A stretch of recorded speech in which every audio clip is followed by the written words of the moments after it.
Hi and welcome to Budget Model Railways, and today we're looking at another Gauge layout, another Inglenook, but this one is a bit different, very different to what I normally do, so it's worth watching because I'm going to talk a little bit about some of the hill construction, baseboard construction, and things like that, and some of the things I've done differently with this because it is a bit different to what we normally do. In fact, one of the first things you can see that's different to what we normally do is I've ballasted track.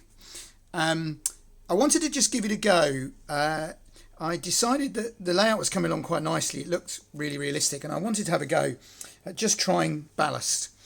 So I used what I had lying around, as always, which is a fairly fine grey ballast, and it came up okay. And then I really wanted the sleepers brown, and I started to try and kind of weather them and dry brush them, and then realised that would give this kind of brown tint that you get on ballast. So I've done that. And I've also painted the rails, which I haven't done for a very long while on the layout. So the sides of the rails are painted a brown colour to look like rust. So it gives quite a different look. Yeah, that's a good overhead view. And then using the self-adhesive sort of weed cover, that gives quite a different look to the track that I normally do. I've also used medium radius points that I haven't used yet. For P-coats, just moving the tripod, so excuse the shakiness. I did that because I wanted to run some of the larger locos, and they obviously are much happier with the medium radius points than they are the very quite short set track ones. That's a fabulous Cato locomotive that I picked up for 50 quid, including carriage, second hand, directional lights and everything. And as you can see, that runs up and down there very nicely. So we've got that. The track plan's a little bit different. I've put the head shunt is a curve. Everything other than the 2 points is flexi track. Slightly interesting because the flexi track's on slightly shallower sleepers. But it was all second hand. The points were bought second hand for about £3 each. The track was the big, huge bundle my wife got from our local tip shop of flexi track for £5. So it hasn't cost me very much. The buildings came from a previous layout and were bought second hand. The goods shed there is the excellent little Pico kit, but I got that from Kerno for £4 instead of about 12. The loading dock, I had some Pico N-gauge platforms left over.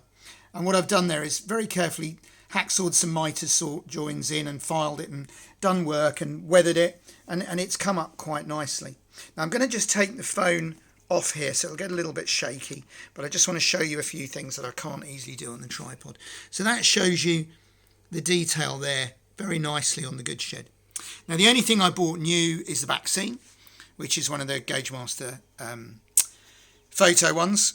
I did have that in my spares box from a previous project, that's Javis, as I did the signal box and the crossings.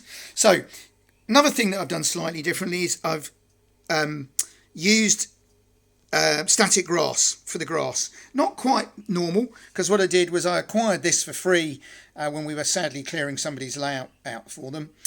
So I had a go at that, and I'm quite pleased with the way that's come up, especially the sort of multi-tonal look. Now what I did with both of these is I made them separately. And this is just mounting board, the black foam that we usually use, cut to shape, because I didn't want to make a big mess of the layout by trying to do it in place. I used this black foam that you've seen us use before to make the hills. Now I've also gone for the idea of using an integral controller.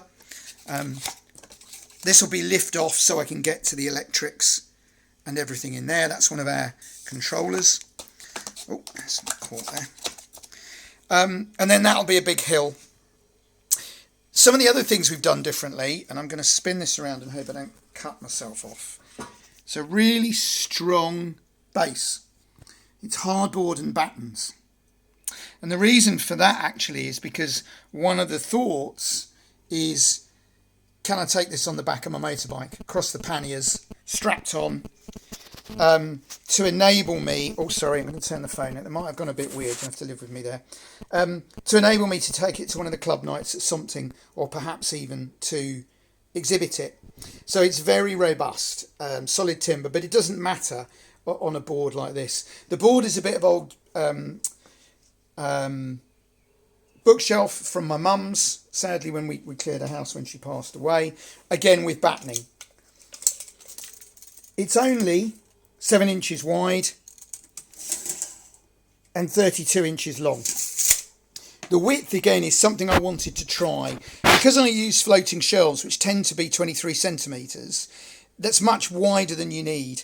So this was deliberately done to do me a narrower layout.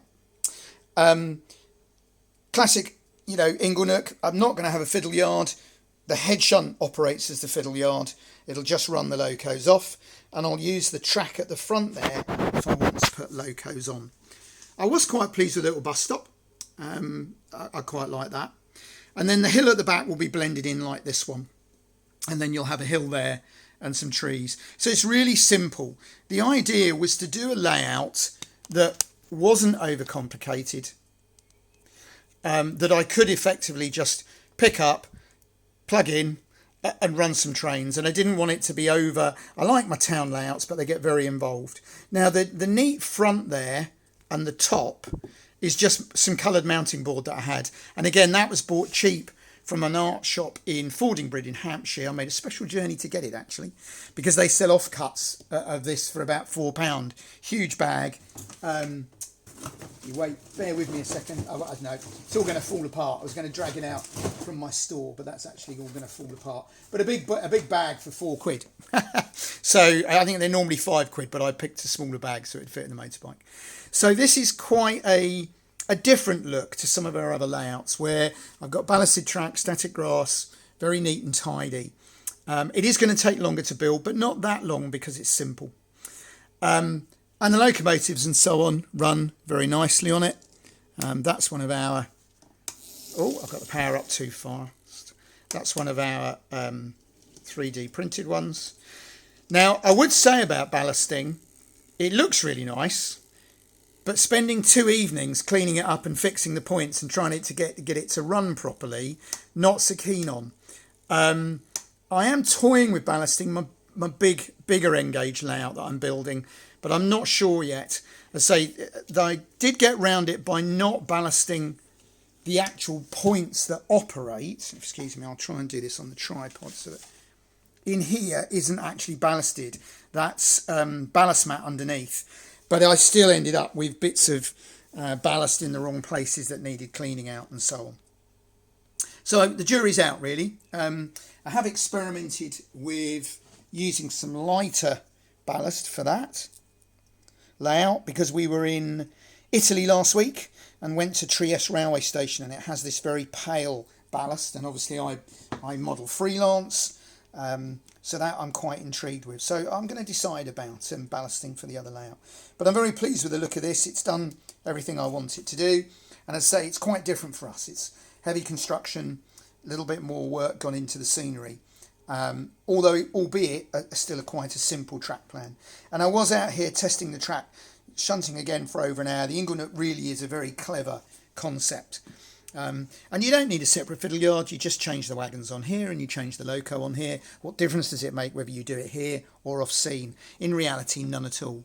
I'm not going to put catenary on this. I'm just going to use this for my diesels. And actually, I've got a couple of very nice Cato steam locomotives that will look very good on here, and I'll photograph them next time. So as always, interested to hear your views and your thoughts. I'll do an update on this one as I work on it. I've held off so that I could do the video, but I'll start working on the hills and so on. So thank you as always for watching, and I look forward to your comments.